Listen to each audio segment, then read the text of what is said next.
Já está no ar o Saber Direito Debate. Hoje eu recebo aqui no estúdio o professor Gustavo Dacol Cardoso. Ele é mestre e advogado especializado em Direito Imobiliário e além de membro da Comissão de Direito Imobiliário e Urbanístico da OAB São Paulo. Durante a semana ele ministrou o curso de Direito das Coisas. Na primeira aula ele falou sobre Direito das Coisas, na aula 2 sobre aquisição de imóveis, na aula 3 sobre locação de imóveis, na aula 4 sobre loteamentos e incorporações e na última aula sobre gestão de patrimônio imobiliário. É isso mesmo, né, professor? Isso mesmo, Carolina. Bem-vindo ao Saber Direito Debate. Obrigada por todas as aulas aí ao longo da semana. E hoje, no Saber Direito, a gente conversa um pouco sobre algumas polêmicas e questões que sem unanimidade no direito, vamos dizer assim. Tem muitas, né? Tem muitas, como Tem. sempre, né? Antes de mais nada, eu gostaria de saber do senhor o seguinte: por que questões imobiliárias e questões ambientais estão interligadas sempre, professor? E por várias razões. No processo de aquisição de imóveis hoje no Brasil, é de cautela que se examine a questão ambiental também. Hoje, na visão da autoridade ambiental, o adquirente do imóvel, o novo proprietário do imóvel, ele responde indistintamente, mesmo que não tenha causado o problema ambiental, por exemplo, por todo o problema que ele herdou ao adquirir o imóvel. Então, hoje, adquirentes de imóvel que tenham alguma suspeita de que haja problemas ambientais naquele local, particularmente quando ali no passado houve atividade industrial potencialmente poluente, posto de gasolina que tenha deixado vazar combustível e tudo mais, são áreas que já se sabe que possa ter algum risco, por cautela se fazem exames técnicos, perfuração de solo para examinar contaminação de efluentes e assim por diante, sob o risco e sob a pena de este proprietário novo ter que assumir integralmente todo o problema, se porventura for descoberto isso depois, na constância dele ser proprietário. É evidente que muitos empresários avaliam e pesam os riscos, né, mesmo sabendo que tem algum problema, fazem uma conta de chegada, de custo-benefício, e às vezes ainda se justifica você fazer a remediação daquilo pelo retorno que eventualmente algum empreendimento possa ter. Eu tenho conhecimento, por exemplo, nos Estados Unidos, de empreendimentos bilionários, nós não estamos nem falando de milionários, de bilionários, né, de dezenas de bilhões de dólares, em que, por exemplo, uma remediação ambiental custou 2 bilhões de dólares, bilhões de dólares, né? Só que na conta final, o projeto todo geraria um negócio muito maior, uma receita muito maior. Bom, vamos fazer a remediação e vamos em frente, né? E essas remediações são caras, existem métodos de remediação diversos, dependendo do tipo de contaminação que existe no solo, se injetam substâncias para diluir os poluentes, se criam postos de inspeção e aquilo tem que constantemente estar sendo vistoriado até que se elimine o problema. Como novidade no âmbito legislativo dentro do nosso ordenamento, hoje, quando se constata a contaminação do solo, a autoridade ambiental obriga que esta contaminação seja registrada, seja averbada no cartório de registro de imóveis. Significa dizer que qualquer um que for adquirir este imóvel, de plano, já sabe que este imóvel tem um problema ambiental, que está sendo observado pelas autoridades ambientais. E como é que o direito tem dirimido essas questões, essas divergências, né? Lembrando, inclusive, do que nós conversamos até antes de começarmos o programa, áreas de preservação ambiental que, de repente, são tomadas por pessoas que não têm onde morar. Como resolver problemas como esse? É um problema grave, agravado por atuação de profissionais criminosos, temos que chamar de criminosos mesmo, de loteamentos irregulares que não são feitos de maneira adequada. A lei de loteamento indica que quem não faz um loteamento, um parcelamento de solo de maneira adequada, pode ser condenado a penas criminais, né? Pode ir preso. Esse problema é agravado, não é simplesmente a questão de alguém chegar lá e invadir. Tem muitos profissionais que ganham dinheiro vendendo Os terrenos, grileiros, né? vendendo terrenos em áreas que não poderia haver esse tipo de coisa. E aí chega a pessoa um pouco mais simples, que não tem uma visão completa da situação e adquire um imóvel numa situação dessas. Podemos chamar esse adquirente de um adquirente de boa-fé? nesse mundo atual ainda é possível ter esse tipo de figura. O que fazer com esse adquirente de boa-fé, que foi lá, mora com a família? Princípio, o direito de moradia é um princípio constitucional também protegido no artigo 5º. É um princípio ligado à dignidade da pessoa humana. A palavra-chave é dignidade da pessoa humana. É uma briga entre princípios diferentes. O direito ambiental, ele também é relacionado com a dignidade da pessoa humana. Está inscrito também, não só no artigo 5º, mas está no artigo 170 da Ordem Econômica, está em outros artigos da Constituição. São princípios que colidem. Como resolver princípios que se colidem? O Poder Judiciário, as autoridades públicas, municipais, estaduais e federais, têm que examinar caso a caso. Qual é mais importante? O direito à moradia, né? Ou o direito de preservação ambiental daquela área específica? O que é mais importante? Tirar 10 mil famílias, 5 mil famílias, fizeram um bairro ali, né? Com a autorização tácita da autoridade, que não foi lá impedir a invasão no primeiro momento, né? O que é mais importante? Tirar essas famílias de lá ou manter essas famílias e buscar alternativas de recuperação ambiental em outro lugar? Ou vamos criar moradias, vamos construir moradias para esse pessoal em outro lugar e aí podemos recuperar o ambiente onde foi degradado naquelas invasões? Não tem uma resposta, não tem resposta para isso. É no caso a caso, porque são princípios equivalentes, né? Vou te citar um exemplo que eu te dei também na conversa que tivemos antes. É um exemplo clássico, né? Que aconteceu na França. Tinha lá uma trupe de anões que se apresentava em determinado bar, né? E na apresentação, a condição de ser anão era achincalhada, era zoada, porque era um espetáculo de comédia, alguma coisa assim. Chegou o Ministério Público francês e falou, não, você não pode ter isso aí, porque você está atentando à dignidade da pessoa humana, do ser humano, né? Você não pode achincalhar um ser humano deste jeito, você está denegrindo o ser humano como entidade, como pessoa, né? Espantosamente, os anões retrucaram, dizendo que, poxa, e o meu direito fundamental ao trabalho? Eu dependo disto para viver, eu estou feliz com isso, eu não tenho problema disso está acontecendo. E o meu direito ao trabalho, que também é um direito fundamental, eu tenho direito a trabalhar. É mais uma vez o choque Como fazer? Dois direitos. Até onde eu sei, ganhou o Ministério Público lá. Eles não poderiam realmente. É mesmo? E aí? Gente desempregada. E como é que você resolve isso? Você tem que resolver no caso a caso. Né? O que é mais importante? Direito à moradia ou direito daquela área ambiental que foi invadida? O que é mais importante? É no caso a caso. É muito difícil. É uma resposta muito difícil. Professor, eu te peço um minutinho. A gente vai para um breve intervalo. Daqui a pouquinho tem mais Saber Direito Debate. Não sai daí.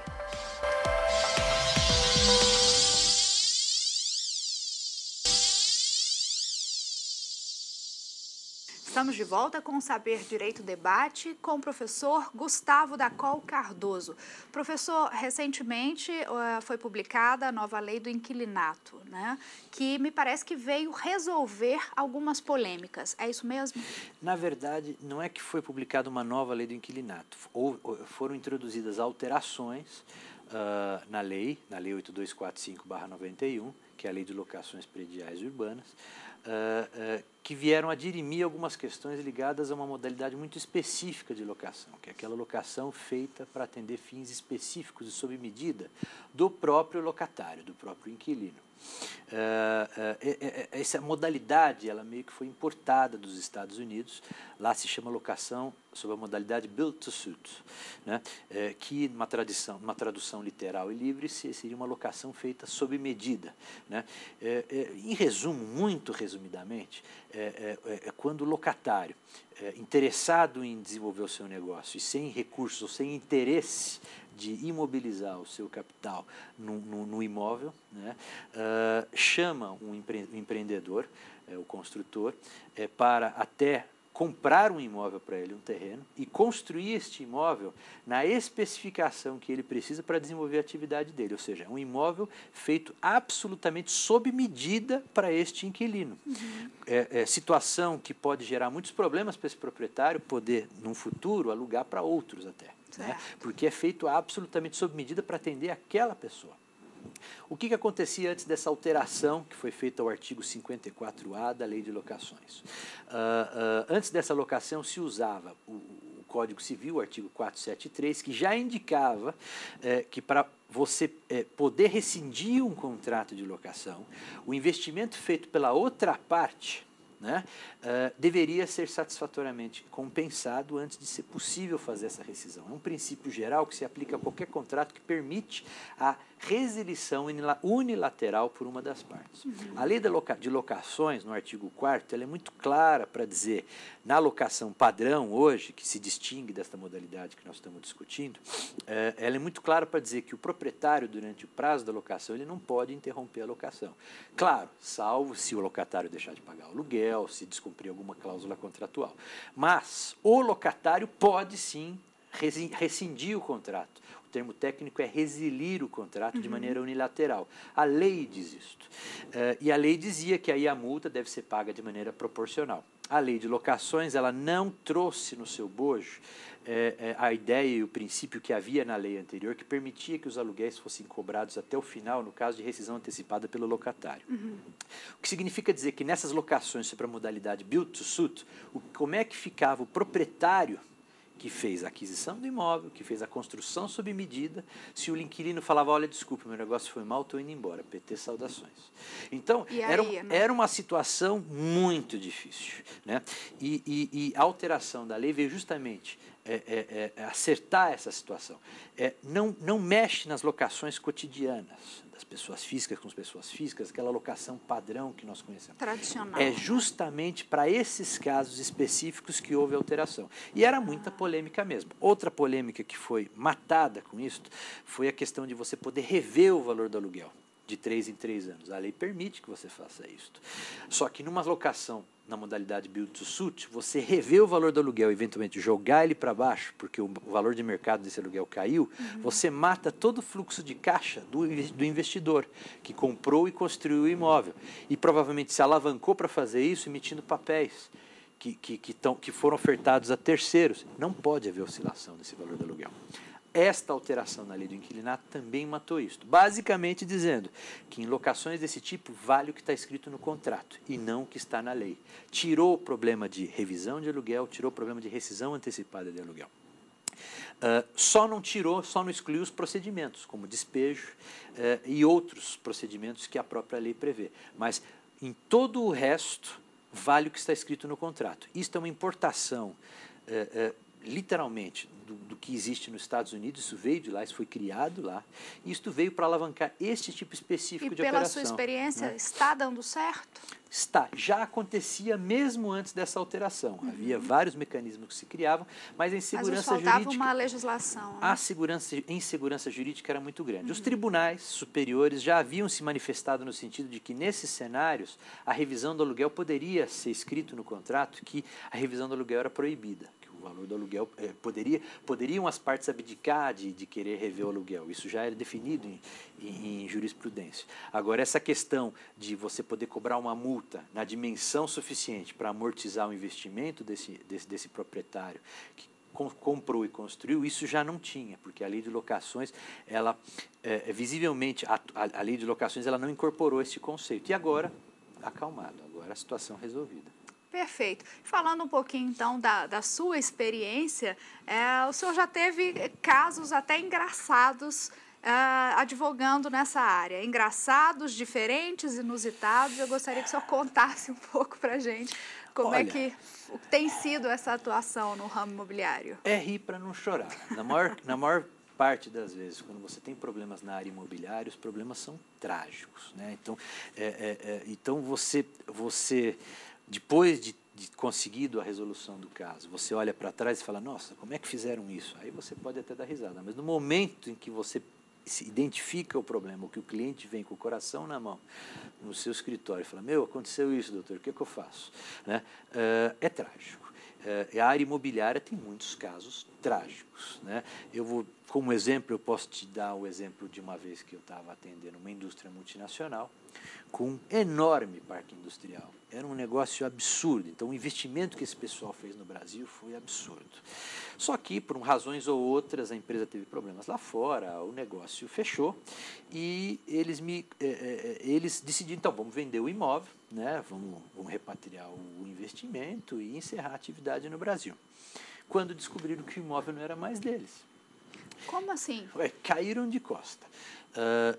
Descobriram que dois proprietários, antes deles adquirirem o imóvel, tinham um problema com o banco. E não honrou o compromisso com o banco. E o banco foi lá, penhorou o imóvel, levou a leilão e o imóvel... Sem os donos saberem. Sem saber.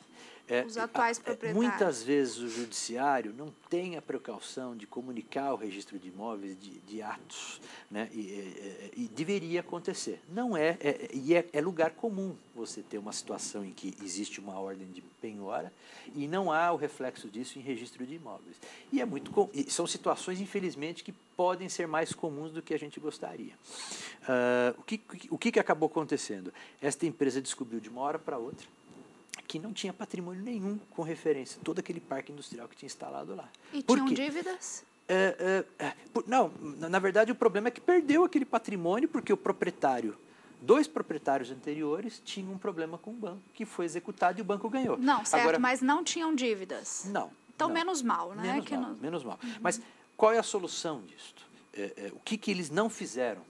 Quando eles compraram o imóvel, eles deixaram de fazer a investigação imobiliária de maneira adequada. Isto vale para um imóvel industrial deste padrão, como para uma casinha que qualquer cidadão pessoa física pode passar por né? isso. Uhum.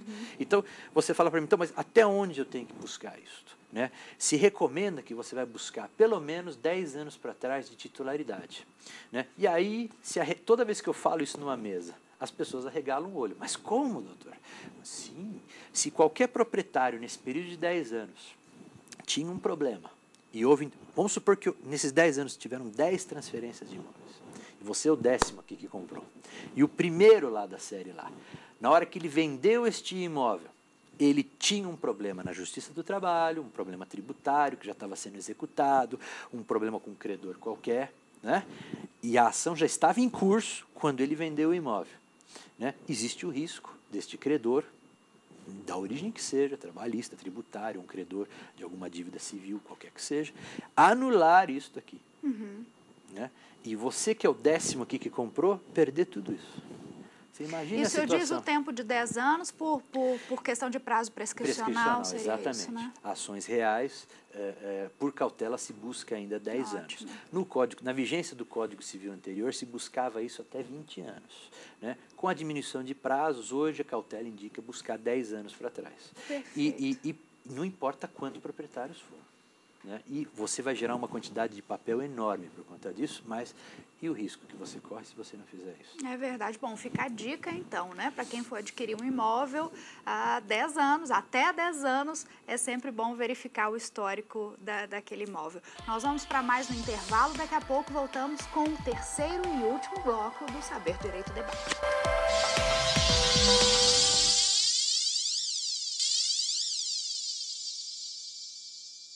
Já voltamos com o terceiro e último bloco do Saber Direito Debate e aqui no estúdio comigo o professor Gustavo da Col Cardoso. Professor, chegou a hora da gente falar sobre a bibliografia, os livros que o senhor trouxe para indicar. Vamos começar falando desse aqui, Loteamentos Urbanos, Natureza Jurídica, de Luiz Manuel Fonseca Pires. Por que ele é interessante? Ele é um livro interessante porque ele disseca o Instituto do Loteamento. Ele vai aprofundar um pouco o tema. Recomendo para quem quer se aprofundar no tema de loteamentos. Sim, tá, vale lembrar que esses livros aqui são são especialmente para quem advoga na área, né? São livros para quem quiser se aprofundar bem mesmo no tema. específicos para se aprofundar. São livros envolvidos ou que se envolvem no tema da função social da propriedade, né, que é o tema mais pujante hoje, é o que se discute hoje na área imobiliária, né, e que permeia todo todo o estudo de direito imobiliário no Brasil. Mas quem por acaso estiver estudando aí para concurso também pode se valer deles, apesar de que dão mais informações ainda do que seria necessário. Vai ficar bem na área de direito imobiliário. Então, pronto. Esse outro aqui da função social da posse e sua consequência frente à situação proprietária. Este livro, ele abrange a questão da função social linkada à ideia de posse, que também recebe as influências de função social. E dentro do estudo de direito das coisas, a posse antecede e tem diversos impactos diretos na propriedade. Apesar de não ser um direito, a posse tem um caráter mais fático, ela gera consequências no mundo da propriedade também. Entendi. Particularmente na questão do usucapião, entre outros. Professor, falando um pouco de concurso, qual é a abrangência hoje do direito imobiliário nos concursos aqui nacionais? Depende muito se o concurso ele envolver a atividade imobiliária. Então, efetivamente, por exemplo, se você estiver prestando um concurso para entrar na Secretaria do Patrimônio da União, aí sim o peso é muito maior, tudo isso aqui, né, que eu estou falando para vocês, você vai ter que usar efetivamente. Né? Eu diria para você que praticamente em qualquer área, porque é difícil você ter uma área que não envolva um imóvel. Por exemplo, na área tributária, Procuradoria do Município, você tem que entender de IPTU, que é ligado a direito imobiliário, né? Entre outras áreas. Magistratura, Ministério Público. Com certeza, com certeza. Bom, esse aqui de Gustavo Tepedino, temas de direito civil. Eu gosto muito do Gustavo Tepedino porque ele aprofundou muito a questão de função social da propriedade. Ele é um autor muito atual, eu diria que dos mais atuais hoje. Né? Eu recomendo livros que vocês vejam Gustavo Tepedino. Eu não pago nada para o Gustavo Tepedino para estar falando isso. Além dele ser meu xará, né? Ele escreve muito bem sobre função social da propriedade e desenvolvimentos e já ideias do que vai acontecer depois disso. Qual é o próximo passo? Quais são os próximos passos de evolução? Ele estuda muito bem os autores europeus, é muito bacana. Ok. Temas relevantes do direito civil contemporâneo? O Giovanni Ettorinani, ele estava na minha banca de mestrado. O Giovanni, ele trabalha muito com o professor Renan Lotufo no programa de mestrado lá da PUC. Foi um programa excelente, eu diria para você que abriu meus olhos para toda a questão da função social da propriedade imobiliária. Para quem quiser aprofundar a bibliografia ligada à função social da propriedade, eu recomendo as teses de mestrado doutorado que você pode encontrar em faculdades de primeira linha. No caso, a minha tese de mestrado é diretamente ligado à função social da propriedade imobiliária, e lá tem uma vasta bibliografia que é referência para qualquer um que queira aprofundar esse assunto. Sim. Perfeito. E para a gente finalizar, comentários ao Código Civil, Direito das Coisas. Também com o Gustavo Tepedino. Eu acho que o seu lance com ele é pelo mesmo nome, pelo primeiro nome ser igual. Com um nome bonito desses eu tenho que indicar, né? Mas, enfim, ele faz nesta obra aí comentários a artigos específicos do atual Código Civil e faz considerações ligadas à questão da função social da propriedade, ele aprofunda o tema, é muito bacana também, recomendo essa leitura aí. Perfeito. Então, Gustavo Tepedino, como o autor principal aqui, indicado pelo nosso professor Gustavo Dacol Cardoso. Muitíssimo obrigada pela sua presença, por todas as aulas ao longo da semana e que o senhor possa voltar aqui com mais novidades para a gente. Eu que agradeço. Obrigada. Obrigado, a gente se vê, então, na próxima semana com mais Saber Direito Debate. Espero que você tenha gostado e aproveitado. Até lá. Tchau. Tem dúvida sobre o assunto? Então mande um e-mail para nós, saberdireito@stf.jus.br. Você também pode estudar pela internet. É só acessar o www.tvjustiça.jus.br.